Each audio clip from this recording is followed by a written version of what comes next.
I'm in Dennis Kucinich's district, and one of his issues, I don't know if it was in 2004, it was in 2008, is monetary reform.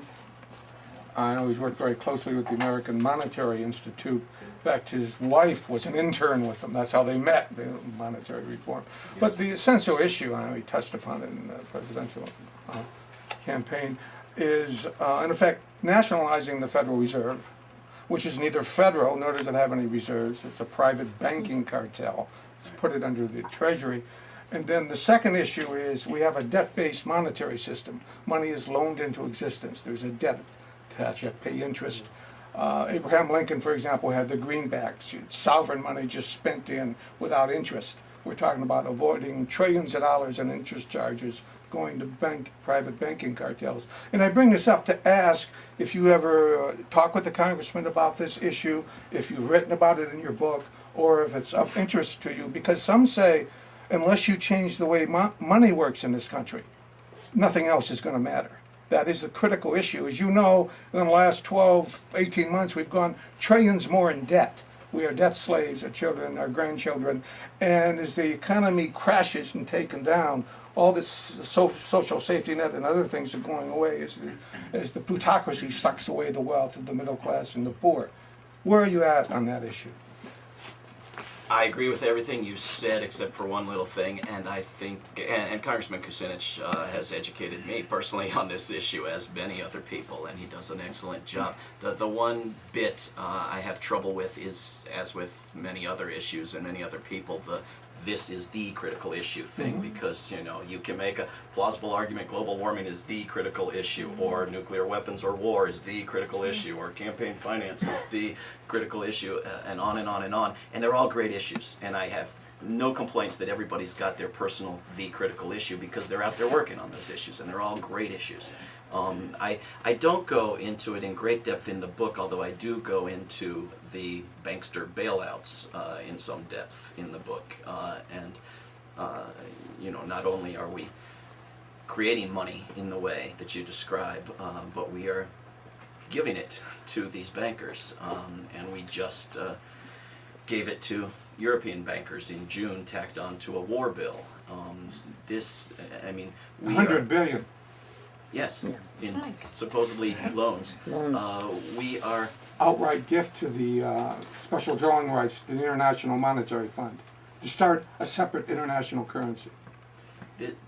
This is spending money that doesn't exist, that we don't have, at a rate that makes military and war spending look small.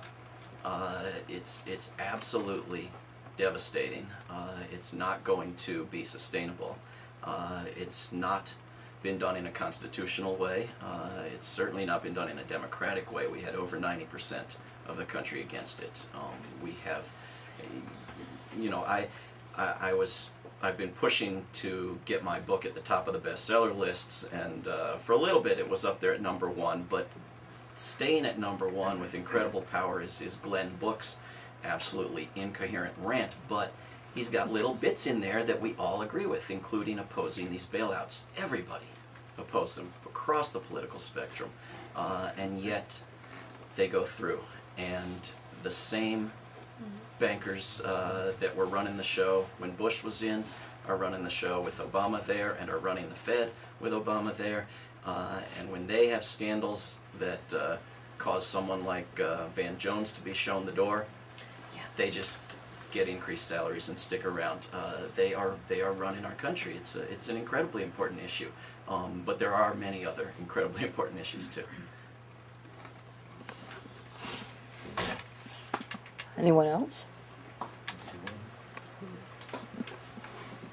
There was way in the back, Susan. and then right up here. Okay, can you talk about some of the things in the book that you address about future rights that we should have, like the environmental rights that you were talking about, and some of the things that might seem idealistic, but that would be, that would go into a new great society? Yeah, I go in here into a section on rights that we used to have and have lost, and we have seen the better part of our Bill of Rights. severely damaged. Also look at rights that that we might have, and we are even seeing the right to habeas corpus formally removed as we develop a formal policy of preventive detention with this whitewash of due process for people that we're simply locking up for life without trial. I think we need the individual right to vote. We don't have it. It would allow a national voting system. It would allow standards across the country, and I would advocate for locally counted paper ballots that would be posted locally and the totals posted regionally, and the verification of elections absolutely complete. It would also allow universal voter registration. I mean, this is part of why we have this overemphasis on elections, is we do all this activist work about elections. We go out and register people to vote. It's an absolute crazy waste of time. We ought to have people simply be registered to vote when they're 18, just like they have Social Security, and not have to, that should not have to be our activism. We should be encouraging more people to actually vote, but having to register them is outrageous. We should expand the sort of protections that were developed in the Magna Carta, and we are instead losing them. We're losing our Fourth Amendment and Fifth Amendment and Sixth Amendment. We should have equal rights for all. We should avoid any sorts of discrimination. We should have rights for mothers. We should have rights for children. We should have rights for the environment. We should have a right to an education. We should have a right to housing. We should have a right to health care. Health care should be a human right. It shouldn't be a privilege. It shouldn't be something we try to do our best at. It should be required. And most of these rights are required by international treaties, some of which we've signed, most of which we're one of the few holdouts. So we don't have to invent the wheel on all of these. We should have worker rights. We should have the right to assemble in the workplace, and the Employee Free Choice Act would be a good step in that direction. And I think we should have a right to basic welfare. We should have a basic income guarantee, or we should have a maximum wage that is a function of the minimum wage. So the maximum wage is 10 to 20 times the minimum wage, and if the billionaires want to make more, then they just have to raise the minimum wage. We should have the right to be a conscientious objector. We should have meaningful freedom of the press, which requires breaking up the monopolies. It requires serious accessibility to the creation of independent and public and nonprofit media. We should have, on the other hand, I believe, the right to freedom from war propaganda. And I think that we should have the right to know our rights. That is, laws should not be secret. This is a new innovation, but it has to be addressed. And laws should not be incomprehensible. Laws should not be thousands of pages of purposeless gibberish and obfuscation of what the law is saying. People should have the right to know and understand the laws, and have the right to an education that would be sufficient to understand the laws. So all of this is in much more depth in the book, but that's a sort of an overview. Did you have a question? Yeah, you were talking earlier about people getting really excited about elections, and I admit I was one of them, you know, did a lot of work leading up to it, you know, on the day of the election, and had a heck of a time that night. Yes. And I am also one that's been kind of disappointed now. So when you started talking about, you know, we have to inform Congress as to how we want them to lead and things like that, my question would be, how do we, as I'm a progressive, I consider myself a progressive, I don't say Democrat, I say progressive.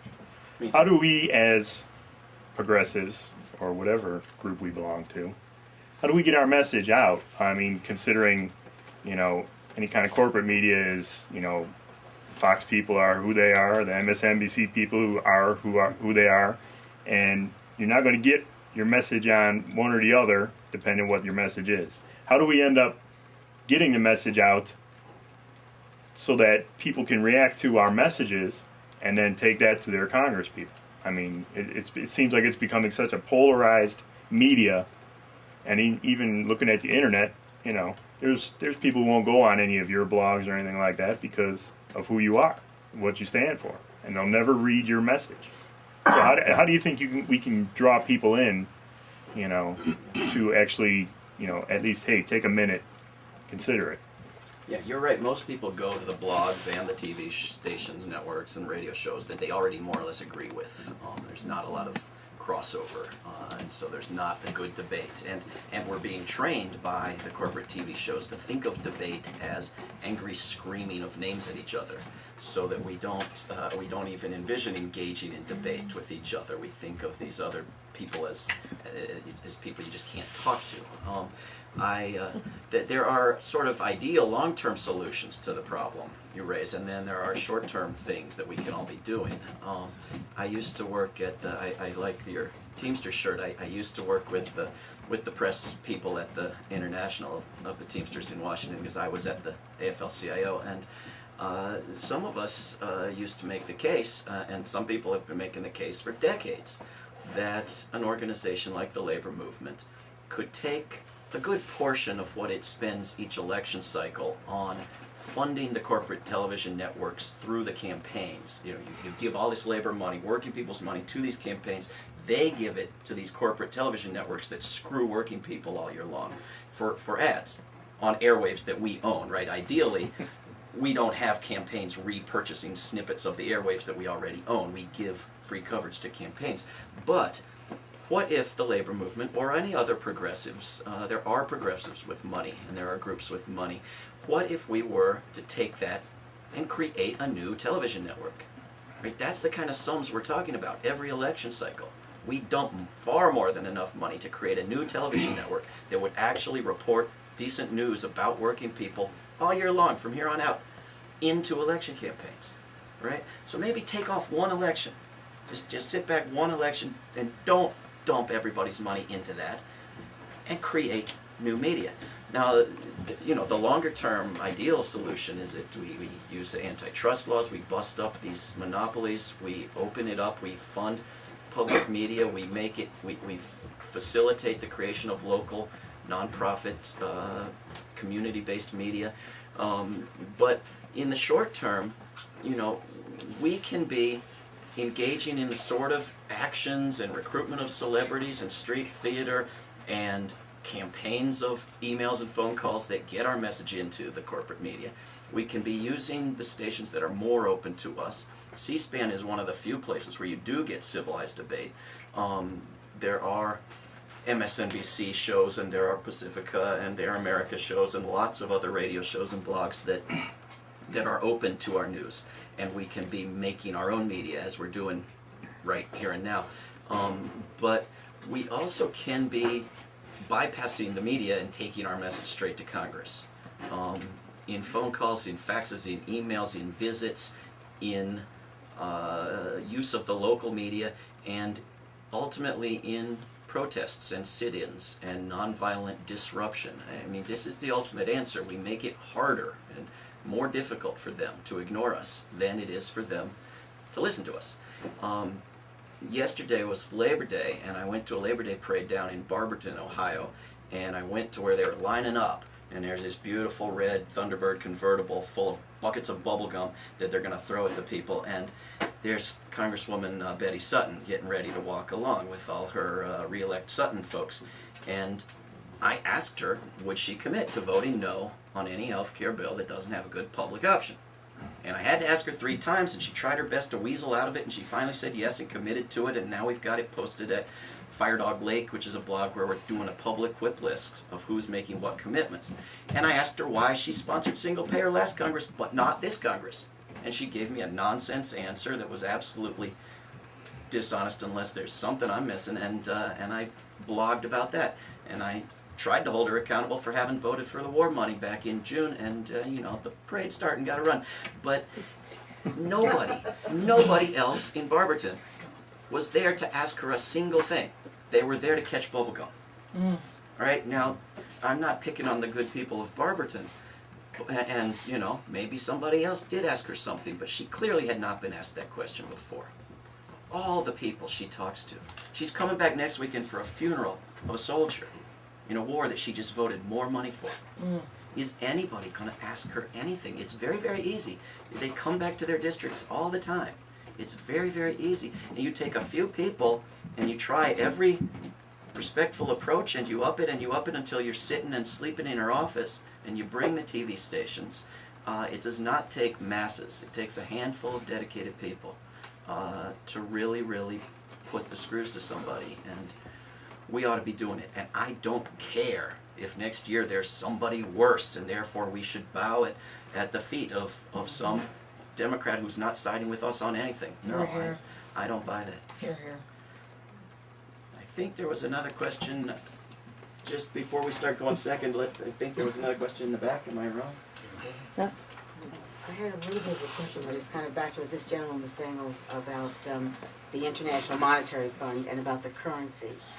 And I had a little bit of awareness, or I thought I knew something, that the reason that the U.S. currency is strong around the world is that the U.S. military is around the world, so it's sort of like a one world currency already. Now, I was wondering, is that going to hold true? Because our economy is in bad shape, yet Canada's in very good shape. And I have friends there, and I lived there for a while, and their dollar, I lost so much money because when I sold something, he sold a piece of real estate, I sold it a few days later. Every Canadian dollar, a Canadian dollar was an American dollar. Then 3 days later, it was 69 American cents. So the Canadian dollar weakened by 35 cents or 31 cents on every dollar. Like, how did that happen? Their economy's strong, ours is weak. So I was like, how could our currency be strong when our economy is weak? And is there going to be a gold standard for the world where our currency will ultimately not be very strong? Before I say anything, did you want to speak to that, or did you have a different Oh, question? yeah. Well, I did have a different question, but I'll be glad to speak to that Okay. if you want me to. The movement that's going on right now, and Tim Geithner, Treasury Secretary, about 6 months ago, when questioned, alluded to the fact that he would be open to an international currency. And where you got the international bankers and the Treasury and the Bank of England and the International Bank of Settlements and in Switzerland and the Federal Reserve. They all meet privately and in cahoots, and they're bringing in a future to the American people. And the best that folks can see it right now is to look to the European Union. They started the euro, which is a supranational currency, and so that they're going to move to regional currencies. We could in North America go to what has been called the Imperial, Canada, the United States, and Mexico. But with all this tremendous spending that's going on, deliberately to bring down the dollar into the trillions, and the dollar collapses, there will be a crisis. Everything will have to, we might have a bank holiday, whatever they've got in mind for us, they have it planned out over the next 5 or 10 years. We just sit back and see it happening. So, yes, the dollar could collapse, deliberately used as a crisis to create an Imperial. Reevaluating our dollars will be worth less, and it's because we've done nothing to stand up, like Dennis Kucinich is standing up for monetary reform. If you don't do that, you lose your sovereignty, you lose your country, you lose your republic. You pretty much forget about passing laws in Congress. And you have the International Monetary Fund and other international agencies now will be dictating to the United States, right? Cut back on your social programs. This is what they've done in the third world, and that they will do here. You have when they created this crisis, the G20 getting together, setting that up. You had both Russia and China talking about going back on the gold standard. Look for that to happen. If you look at 250 years of American history, they always take you back to the gold standard, and they break you.